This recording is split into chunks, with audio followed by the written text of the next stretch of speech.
Seluruh jemaah calon haji ini akan menjalani pemeriksaan kesehatan dan pembekalan selama di asrama haji sebelum diberangkatkan ke Jeddah, Arab Saudi. Hingga saat ini, embarkasi Makassar telah memberangkatkan sekitar 1.500 lebih jemaah calon haji. Untuk kloter 3-19 itu berangkat dari Sultan Hasanuddin menuju ke Kuala Namo, transit untuk mengisi bahan bakar.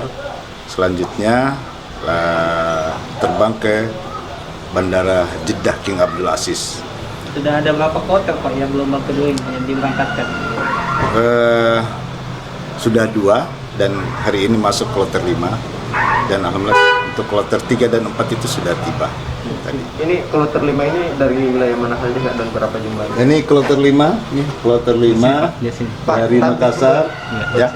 Terus dari Wajo 187, dari Bantaeng 85 dan dari Selayar 57. Jumlahnya semua 393 dengan panitia. Kau ulang dulu.